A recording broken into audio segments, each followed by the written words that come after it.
Hello friends, welcome back. This is Kuldeep from QACubicle. So today we are going to learn how to do the automation of auto-suggestive or autocomplete drop-down list in Selenium WebDriver. So guys, as we know, like there are different kind of drop-down list like static drop-down, dynamic, and the auto-suggestive. So I will cover the auto-suggestive in today's session. Okay, so before starting, let's try to understand that what does it mean by auto-suggestive drop-down list. Okay, so I have opened the Chrome browser here and I will open the Google homepage here. Okay, now let's try to enter any keyword here. So say like I write the Selenium here. Okay, so you can see like as soon as I have typed the Selenium here, we are getting the different options that are related with the Selenium keyword itself, like the Selenium WebDriver, Selenium HQ, Selenium testing. Okay, so which means like as soon as we type any keyword in this search field, we are getting the auto suggestion. So we can select any options from this list as well. So let's try to select the Selenium WebDriver. Okay, so as soon as I selected the Selenium WebDriver, we are navigated to a next page. Okay guys, so this is the concept of the auto suggestion drop down list. Okay, so I hope you are clear with this concept. Now let's do the automation for the same. Okay, so let me open my Eclipse and let's create a class like auto suggestion drop down, auto suggestion demo. Okay, and select this public static void main from here. Okay, so what I will do, I will utilize my code to launch the Chrome browser. Okay, so I will pick this from here and I will simply paste it here. Okay, now in place of amazon.com, I will just simply type the google.com. Okay, okay guys, so the next step is first we need to identify the XPath of this search text field. Okay, and then we need to enter the Selenium here. Okay, so we can see like there are different kind of elements, so I believe like we can use the name. Okay, so let's do one thing. So we will write the driver dot find element. Okay, y dot name. Okay, and let's enter this q here. Okay, which is the same as the name q. After that, with the help of send keys, we will enter the Selenium inside this text field. Okay, next step is we need to identify the common web element for all of these options which are displayed here. Okay, so let's try to get that. So let's I have selected this Selenium testing here. I believe like this ASBCT looks common for all of these elements. Okay, so what I will do, I will write the XPath for this one. Okay, so let's write the li. Okay, and this is the class attribute. Okay, so we will write the class.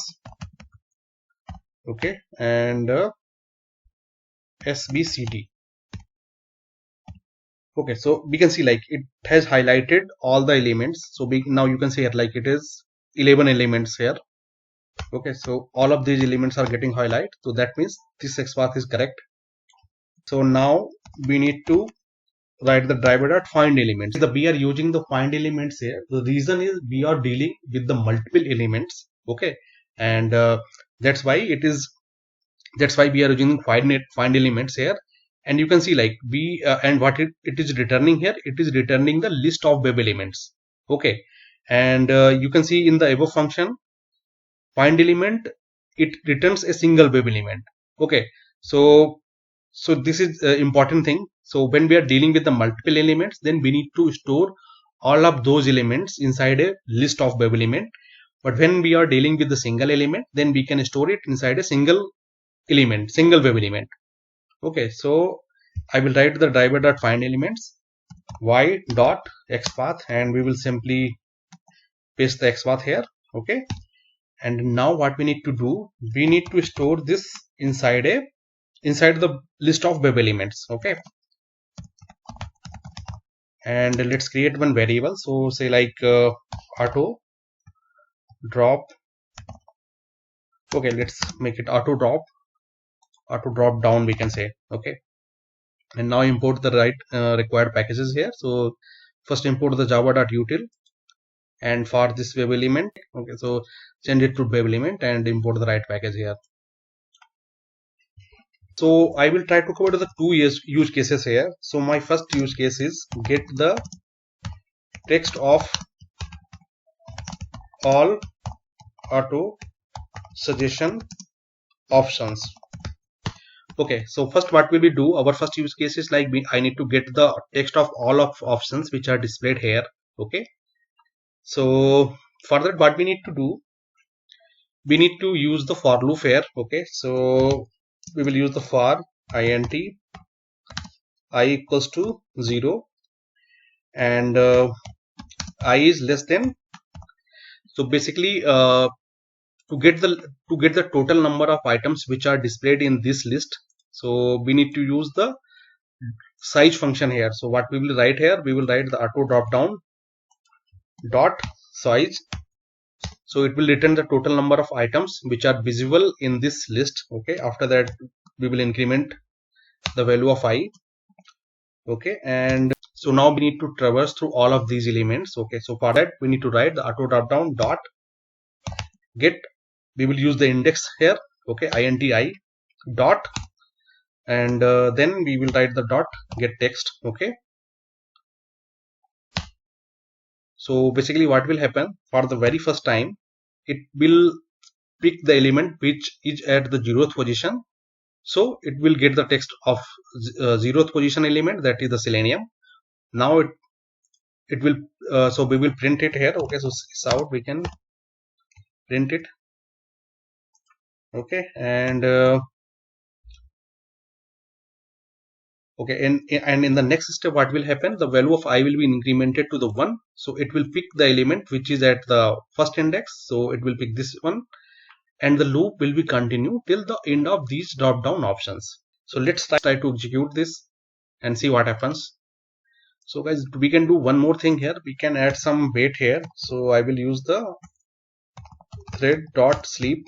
Okay, so I will put some weight so that, okay guys, so I have added the weight here because it will take some time to load the auto suggestive drop down list. Okay, now I will like to execute this program. Okay, so right click, run as the Java application. So you can see like it has launched the google.com, and it has entered the Selenium text inside it. Okay, and let's see what is the output here. Okay, great. You can see like it has returning all the text of all the auto suggestive options which are displayed here. So you can simply match here. Okay, so you can see here like we are getting all the options which are displayed here. It's Selenium interview questions, and in the last Selenium interview questions and answers. So basically we are getting the text of all the auto suggestions with the help of this program. Okay, now our next step is we need to select any particular option. Say like we want to select the Selenium WebDriver from here. So how we will achieve it? Okay, so this is the select particular option from drop down list. Okay, okay, so for that what we need, so here what we need to do. Okay, so basically what will we do, basically we will get the text of that particular option and simply click on that. Okay, so we can write here if,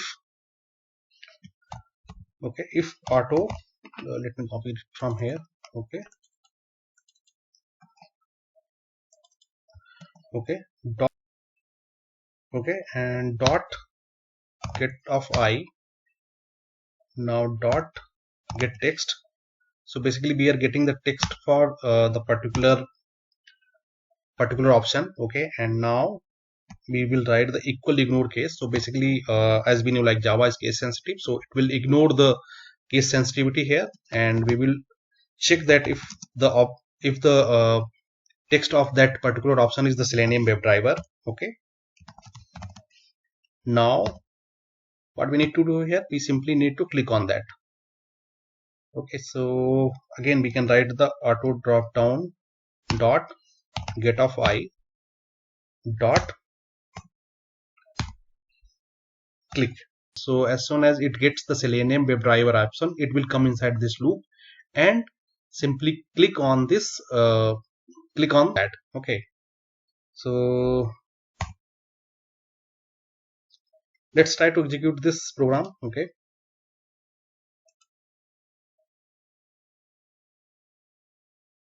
so guys, you can see like it has selected a Selenium WebDriver and it is simply navigated to the next page. Okay, but we are getting some exception here. Okay, and the exception is state element reference element is not attached to the page document. Reason to fail here is because what actually happening here. So as soon as it finds the Selenium WebDriver options, so it simply clicks on this option and goes to the next page. Okay, but when the loop execute for the next time, so what happens? Actually, it is not getting any of these options because the control has been moved to the next page. That's why it is giving the state element reference exception. So how we can handle it? So for that we can do one thing here. So simply we can put a break statement. What will be happen now? As soon as the Selenium WebDriver options is matched, it will simply break the loop and it will come out of the loop. Okay, and so we will not get this state element exception. And now we can do one thing, like we can simply close this browser as well. Okay, so now let's execute this program again and see what happens. Okay, so we can see like it is clicked on the Selenium WebDriver and navigated to the next page. Okay, and we are not getting any error here. Okay, if we want to get the text of the option which is selected here, so we can simply use this sysout. Okay, and selected, we can write the selected option is selected option is. Okay, and we can make it something like this. Okay, so it will simply print out the option which we have selected. So again run it. Let's run it again. Okay, so you can see like it is returning, and the selected option is Selenium WebDriver, and it simply clicked on the Selenium WebDriver and it closed the browser as well. So guys, that's it for today's video. I hope you are clear with how we can handle the auto suggestion drop down list. So that's it for today's video. I hope you like it. So please like, subscribe and share my channel. Thank you so much for watching. Thank you so much.